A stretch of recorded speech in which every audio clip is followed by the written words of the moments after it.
Dawah is deception. One of the ways to see how deceptive Dawagandists are is to find a recent convert to Islam and ask him what he's been told about Islam. Hatun Tash just did this at Speaker's Corner. A new convert to Islam was apparently amused by the Dawah gang heckling Hatun, so Hatun asked him what he thought about Muhammad's relationship with AISHA. Watch how he responds.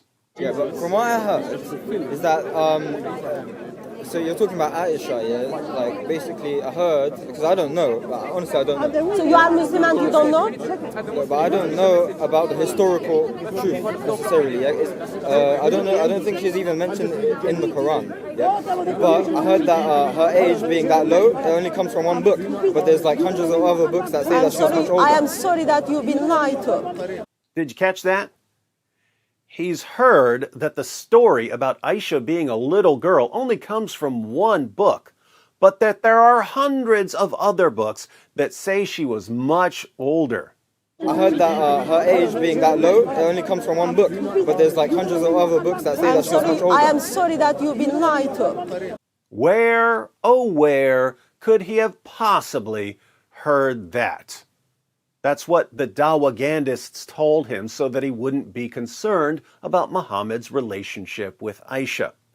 And as Hatun pointed out, what he was told was a total lie. Muhammad marrying AISHA when she was 6 or 7 and having sex with her when she was 9 is found in dozens of hadiths, and there isn't any hadith that says she was much older. So the Dawagandists who convinced this young man to convert to Islam lied to him. But after Hatun exposes the lie about the sources, our young Muslim friend shares another response that he's heard.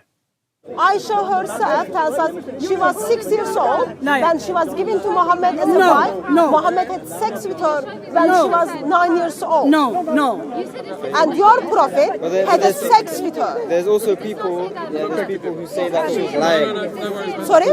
There's Muslims who say that she was lying, actually. AISHA was lying as a mother of the believers. I don't know, but that's what they say. Did you see the older Muslim yelling no as Hatun was stating basic facts about Muhammad and AISHA? AISHA herself tells us she was 6 years old when she was given to Muhammad as a wife. Muhammad had sex with her when she was 9 years old. Notice, everything Hatun said comes directly from Islam's most trusted sources, and this man was yelling no the entire time. Why? Because there's a recent convert to Islam standing there.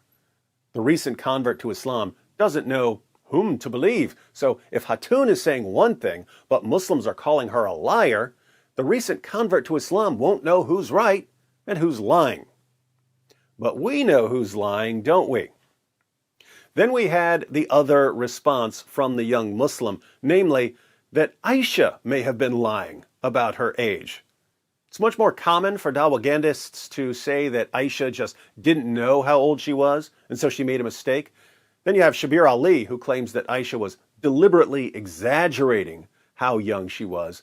But at the end of the day, when the Dawagandists are trying to convince someone to convert to Islam, they'll make up anything to win their convert and get a new notch on their Dawah belt. So this guy just doesn't know that it's a historical fact that Muhammad had sex with a little girl. But Hatun asks him, hypothetically, if he would have a problem with his prophet having sex with a child. Pay attention to the older Muslim trying to distract everyone. Would you have a problem if your prophet, since you are Muslim, had sex with a child? You're not Christian. She's not Christian. You are not Muslim. I am a Muslim. No, why should you be a Christian? Would you have a problem if your prophet had a sex with a child? Yeah. You would have a problem. Yes. Exactly the same here. Exactly the same here. What kind of problem Exactly you would the have? same here. That's immoral. It's But immoral. you see- It's Yeah, which immoral happens. if your prophet had sex with a child. So he admitted that if Muhammad had sex with a child, he would have a problem with it, because having sex with a child would be immoral. Would you have a problem if your prophet had a sex with a child? Yeah. You would have a problem. Yes. Why? Exactly the same here. Exactly the same here. What kind of problem Exactly you the would same have? here. That's immoral. It's But immoral. you see- It's Yeah, which immoral happens. if Yeah. your prophet had sex with a child. Now do you see why the Dawagandists lie to him? He believes it's immoral for a grown man to have sex with a child. He wouldn't believe in Muhammad if he knew that Muhammad had sex with a child. So the Dawagandists lie to him, and they tell him that the story about Aisha being young is only found in one source, and that there are hundreds of sources that say she was much older. And besides that, how do we know Aisha wasn't lying? They lie to get him to convert. How do people trust these guys? If they're lying to you about Aisha, what else are they lying about? Don't they realize that this young man may eventually read some Muslim sources and realize that they're lying? What's the strategy here? The strategy is to win a convert at any cost, no matter how many lies you have to tell him. Get him to convert and then begin to condition him. Over time, you can condition him to never question anything Muhammad did and to mindlessly praise Muhammad no matter what. And after a few years of this, if he finds out that Muhammad had sex with a little girl, he'll no longer have a problem with it. Because by that time, Muhammad will be the standard of morality. It obviously can't be wrong for Muhammad to have sex with a child when Muhammad is the standard of morality. That's the strategy. Lie to the new recruits until you've had time to brainwash them.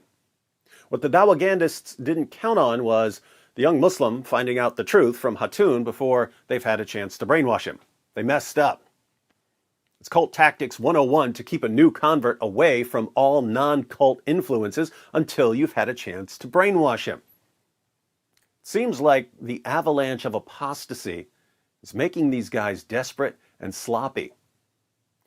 If you want to watch the full video on the DCCI Ministries channel, the link is in the description box. There are also links to my full debate on Muhammad and Aisha, and to a video showing Muhammad Hijab admitting that the Quran allows sex with prepubescent girls. Pretty disgusting, but that's dawah. It just backfired on you. It just backfired on you. This is a part of our religion. There's a reason to it. Yeah?